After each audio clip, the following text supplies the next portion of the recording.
बच्चों, आज next lecture Hindi का आज हम अपना नेक्स्ट लेक्चर पढ़ने जा रहे हैं बेटा। आज हम अपना नेक्स्ट लेक्चर स्टार्ट करने जा रहे हैं बेटा सर्वनाम। नेक्स्ट अपना हिंदी का टॉपिक हम बेटा स्टार्ट करने जा रहे हैं जिसका नाम है सर्वनाम। ठीक है बेटा, क्या नाम है जिसका? सर्वनाम। क्या नाम स्टार्ट करने जा रहे हैं हम?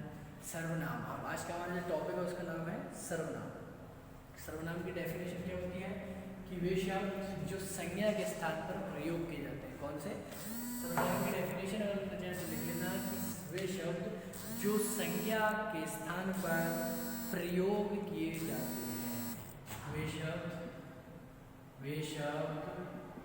जो संज्ञा के स्थान पर वे शब्द जो संज्ञा के स्थान पर प्रयोग किए जाते हैं या प्रयोग में लाए जाते हैं। वे शब्द जो संज्ञा के स्थान पर प्रयोग में लाए जाते हैं सर्वनाम कहलाते हैं। ठीक है बेटा, सर्वनाम का शाब्दिक अर्थ लिख लेंगे यहाँ पर कि सर्वनाम का शाब्दिक अर्थ क्या होता है? सर्वनाम का शाब्दिक अर्थ क्या होता है? सबका नाम। क्या?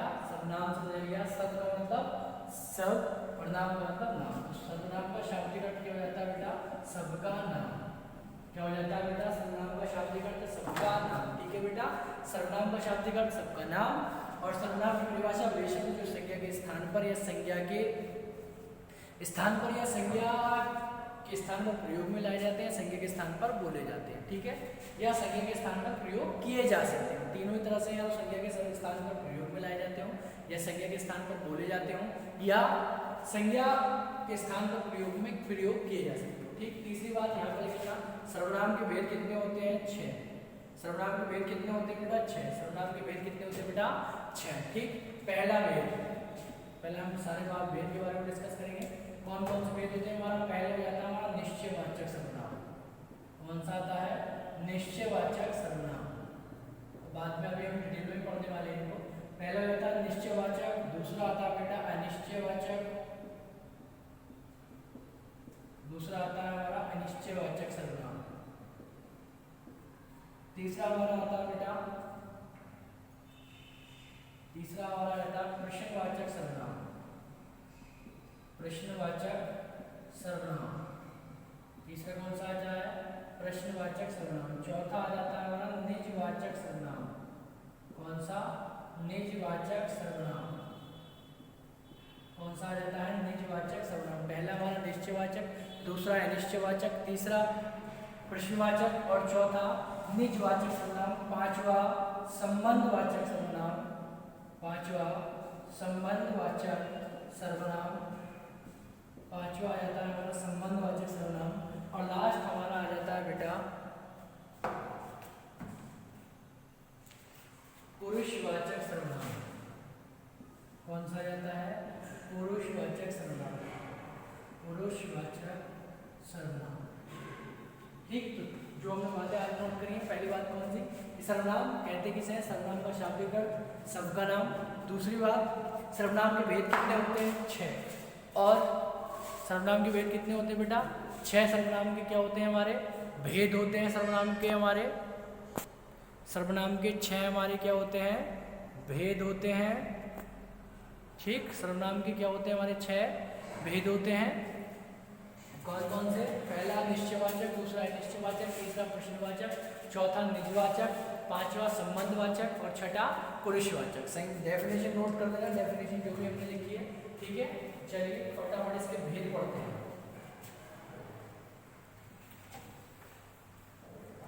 पहला इसका भेद आप लोग डालेंगे पुरुषवाचक सर्वनाम। कौन सा? पुरुषवाचक सर्वनाम। पहला भेद हम पढ़ेंगे इसका पुरुषवाचक सर्वनाम। पहला है पुरुषवाचक सर्वनाम। पुरुषवाचक सर्वनाम कोई सा भी पहले पढ़ लो, चाहे 6 नंबर पे पढ़ने सभी। पुरुषवाचक सर्वनाम में क्या होता है? इसके नाम से ही क्लियर होता है। नाम से क्या क्लियर है कि जब व्यक्ति के नाम के स्थान पर किसी शब्द का प्रयोग किया जाए तो उसे पुरुषवाचक सर्वनाम कहते हैं।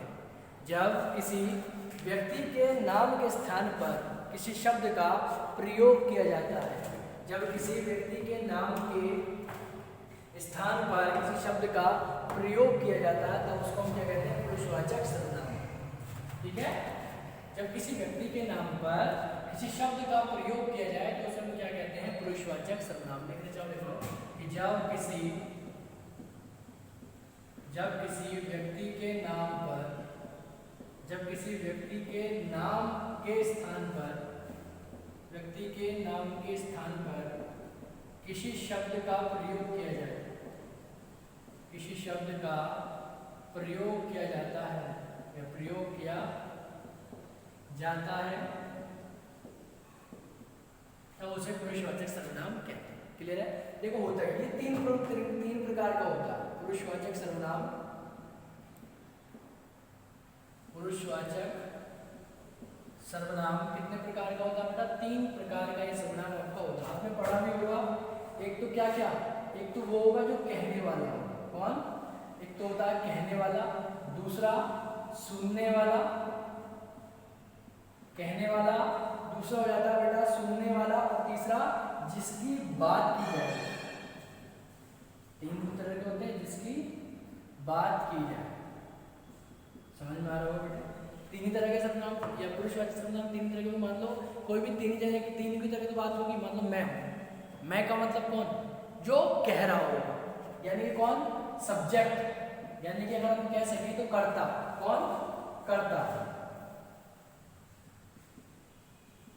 ठीक, 3 प्रकार के सर्वनाम पढ़ने वाले। पहला सर्वनाम पढ़ने जा रहे हैं पुरुषवाचक सर्वनाम, जिसके मतलब क्या है कि जब किसी व्यक्ति के नाम के स्थान पर किसी शब्द का प्रयोग किया जाता है तो उसे पुरुषवाचक सर्वनाम कहते हैं। पुरुषवाचक सर्वनाम 3 प्रकार के ही होगा। जैसे मान लो कोई व्यक्ति खड़ा है, यानी कि मैं किसी से अपनी बात कहूंगा, ठीक है, दूसरा क्या करेगा? मेरी बात को सुनेगा। तीसरा क्या होगा? किसी न किसी के बारे में हम उसकी बात करने वाले हैं। समझ में आ गई? तो कहने वाला कौन होगा?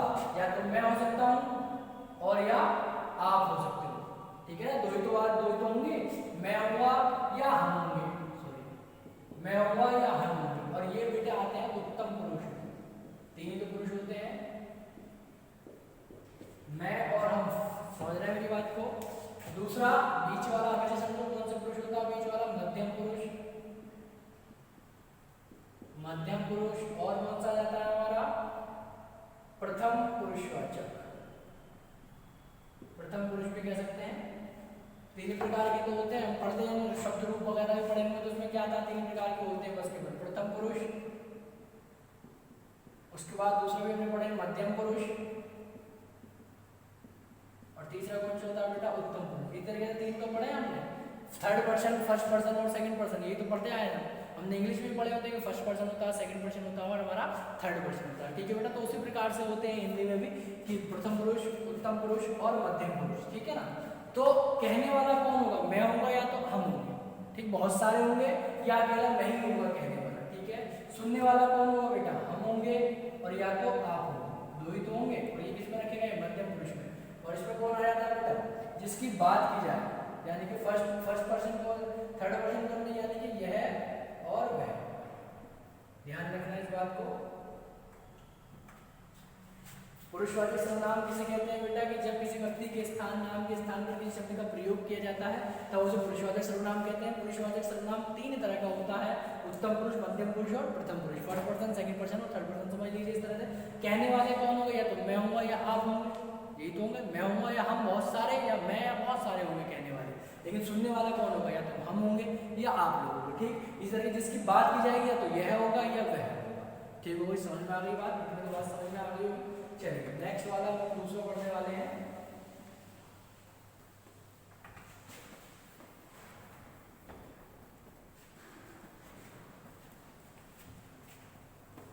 दूसरा निश्चयवाचक।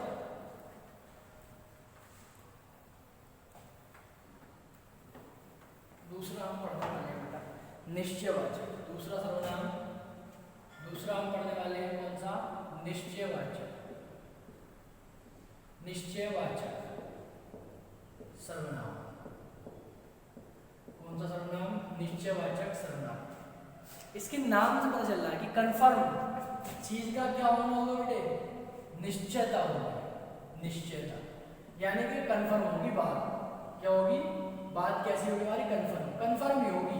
बिल्कुल सिंपल, बिल्कुल एक कहते हैं ना कि सटीक बात करना। इस पे जितने भी एग्जाम्पल होंगे अगर हम पहचानेंगे तो कैसे पहचानेंगे, इसमें जो बात होगी बिल्कुल सटीक होगी, बिल्कुल निश्चित बात होगी। अगर लिखना चाहते तो लिखेंगे कि जब किसी वस्तु, व्यक्ति, स्थान का नाम न लें और उनके स्थान पर एक ऐसा प्रयोग शब्द करें जो निश्चितता का बोध कराए। ठीक है, डेफिनेशन कि जब आप लोग लिखिएगा कि जब किसी व्यक्ति, वस्तु, स्थान का हम नाम ना लें, जब किसी व्यक्ति, वस्तु, स्थान का नाम हम ना लें और उसके स्थान पर एक ऐसे शब्द का प्रयोग करें, जब किसी व्यक्ति, वस्तु अथवा स्थान का हम नाम ना लें और उसके स्थान पर एक ऐसे शब्द का प्रयोग करें जो निश्चितता प्रकट करता हो, जो निश्चितता प्रकट करता हो, जो निश्चितता प्रकट करता हो। समझ में आ रही बात? जो निश्चितता प्रकट करता हो। समझ में आ रही बात? एग्जाम्पल आपको मैं समझा देता हूँ, समझ में आएगा। जैसे उदाहरण के तौर पर लिखना यह है, जिसमें यह आए, वह आए, ये आए, वे आए आदि, जिसमें चार शब्द समझ लीजिए, यह आएगा, वह आएगा, ये, मतलब कि एक कोई भी सेंटेंस ऐसा दिया हुआ हो जिसमें निश्चितता हो कि यह चीज मेरी है, यानी कि कंफर्म हो गया बात का कि यह चीज मेरी है। समझ में आया? जैसे कह लो यह कार मेरी है, क्या एग्जाम्पल बनेगा, यह कार मेरी है, तो क्या हुआ, निश्चितता दिखाई दे रही है कि नहीं? निश्चितता का मतलब सटीक आंसर, इस पे किसी का हक नहीं है, यह चीज मेरी है। समझ में आ गई? यह कार मेरी है। इसी तरीके से अगर और लिखना चाहे, यह मेरा घर है, यह मेरा घर है। समझ रहे बात? यह मेरा घर है। अगला लिख लो, यह तुम्हारे पति हैं, कंफर्म है ना, जिस है तुम्हारे पति हैं। जहां कंफर्म हो बात, यानी कि निश्चितता हो, बिल्कुल सटीक आंसर, ये अलग ही नहीं हो तो समझ लो ये चीज मेरी है, जिसपे अपना पूरा हक।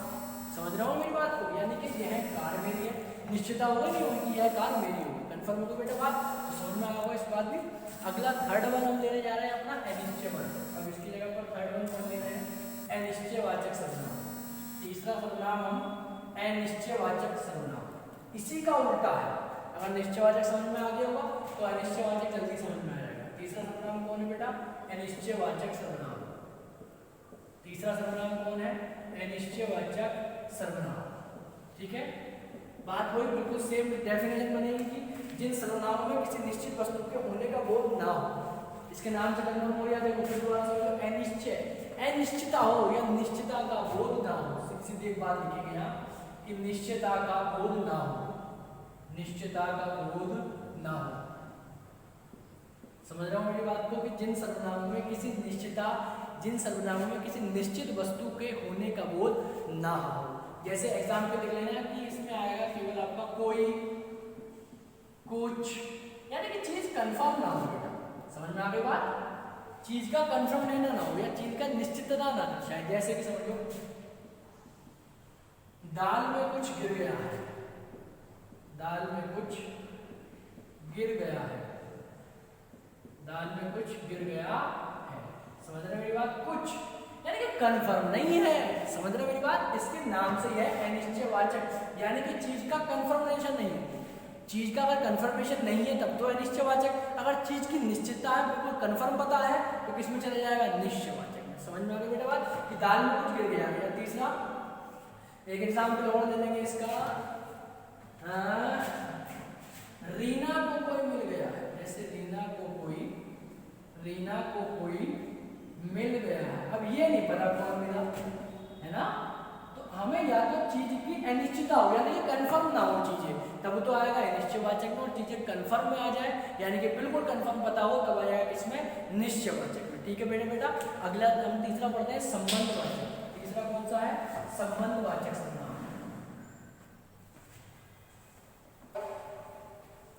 तीसरा हमारा पढ़ते हैं संबंधवाचक सर्वनाम।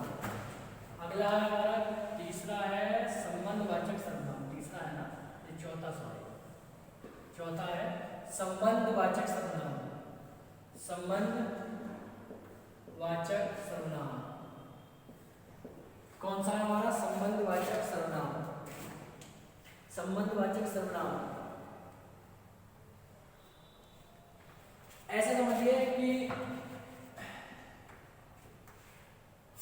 का जिक्र होगा इसमें, यानी कि इसमें दो तरह के वाक्य होंगे। जो पहला वाक्य होगा वो दूसरे वाक्य पर आधारित होगा, यानी कि बस इतनी सी बात लिखेंगे इसमें कि पहला वाक्य है, जो भी हम कह रहे होंगे पहला वाक्य दूसरे पर आधारित होगा, पहला वाक्य दूसरे पर आधारित होगा। समझ में आ गई है? इसमें वर्ड जो आते हैं वो मिलेगा जैसा, वैसा, जैसा वैसा, जो सो जिसका उसका, जो सो जिसका उसका, यानी कि संबंध होगा। इतना ध्यान देना, अगर ये वर्ड भी नहीं मिल रहा है ना तो इतना जरूर ध्यान रखना कि जो दोनों वाक्य सेंटेंस के अंदर होंगे उनका एक दूसरे से कुछ ना कुछ संबंध होगा। समझ में आ रही है? जिनका एक दूसरे से कुछ ना कुछ संबंध होगा। जैसे एग्जाम्पल पढ़ देंगे आपको, एग्जाम्पल हम पहला पढ़ते हैं, जैसे जिसकी लाठी उसकी भैंस, जिसकी लाठी उसकी भैंस, जिसकी लाठी उसकी भैंस, तो संबंध है या नहीं है? जिसकी लाठी है उसी की भैंस, पहले के संबंध दूसरे वाले से। दूसरा एक और ले लो कि जैसा देश, सॉरी जैसा देश वैसा भेष, जैसा देश वैसा भेष। अब संबंध देख लो दोनों का, जैसा देश वैसा भेष, जैसा देश वैसा भेष, क्या हो गया? जैसा देश वैसा भेष, जैसा देश वैसा भेष। समझ में आ रही है बात? जैसा देश वैसा भेष, ठीक है ना बेटा? समझ में आई बात? अगला, ज्यादा एग्जाम्पल बनाने की जरूरत होगी नहीं, ठीक है ना? प्रश्नवाचक, अगला हमारा होगा प्रश्नवाचक। इसमें तो सब समझ आ रही है, सबको समझ में आ जाए। अगला आता है बेटा संबंध, संबंध हो गया है। पांचवा प्रश्नवाचक, प्रश्नवाचक सर्वनाम। इसमें जितने भी प्रश्नवाचक शब्द हैं उनका जिक्र होगा, प्रश्नवाचक शब्द का जिक्र होगा। क्या होगा इसमें? प्रश्नवाचक शब्द का जिक्र होगा। ये तो सबसे आसान नाम है, वो ये है कि प्रश्नवाचक शब्द का जिक्र होने वाला है। जैसे एग्जाम्पल है, कहाँ जा रहे हो, कहाँ जा रहे हो, क्वेश्चन मार्क। ऐसे क्या खा रहे हो, क्या खा रहे हो। समझ में आ रही बात नहीं? तो जितने भी इस तरह के एग्जाम्पल होंगे प्रश्नवाचक सर्वनाम में, उनमें क्या होगा कि एक प्रश्नवाचक चिन्ह होगा, और प्रश्नवाचक शब्द जितने भी होते हैं, कौन, कहाँ, कैसे, जैसे, ये सारे के सारे किसमें आने वाले हैं? प्रश्नवाचक सर्वनाम में आने वाले। ठीक होगा बेटा? और लास्ट वन हमारा आता है निजवाचक सर्वनाम। लास्ट निजवाचक सर्वनाम, लास्ट है हमारा निजवाचक सर्वनाम। निज का मतलब क्या होता है? अपना। निज का मतलब क्या होता है? अपना, या स्वयं, या खुद। वर्ड बहुत मजबूत दे रहा हूं, इन वर्डों को ध्यान रखना। निज का मतलब क्या होता है? अपना, खुद, या स्वयं, या आप। समझ रहे हैं ना? ये चार वर्ड समझिए, इन वर्डों से ही पता चल जाएगा। निज का मतलब क्या होता है? निज का मतलब अपना। समझते रहना, निश्चयवाचक में इसमें डिफरेंस है। निश्चयवाचक में चीजों में निश्चितता होगी, यहाँ पर जो भी बात होगी वो अपने से रिलेटेड होगी, मुझसे, आप लोगों से। समझ में आ रहा है? अपना, स्वयं, खुद, जो भी बात रिलेटेड होगी, या तो खुद से, स्वयं से, खुद से, या आप से। आप को मतलब समझिए खुद से। जैसे एग्जाम्पल, आप भला तो जग भला, आप भला तो जग भला, आप भला तो जग भला। समझ में आ रही बात? बात किसके बारे में हो रही है? अपने बारे में। अगर हम सही तो पूरा जग सही। समझ में आ रही? तो किसके बारे में बात हुई? आप, यानी कि खुद के बारे में बात होने वाली है। मैं यह कार्य, मैं यह कार्य स्वयं करूंगा, मैं यह कार्य स्वयं करूंगा। बताओ किसके बारे में बात हो रही है? स्वयं। वर्ड समझो, ये ट्रिक से खेलो, वर्ड समझो। यानी कि निज का मतलब समझो, निज का मतलब क्या है? निज का मतलब है अपना, यानी कि मैं स्वयं, खुद, यानी कि मैं अपना कार्य स्वयं करने वाला हूं। समझ में आ रही बात नहीं? मैं अपने आप आऊंगा, मैं आप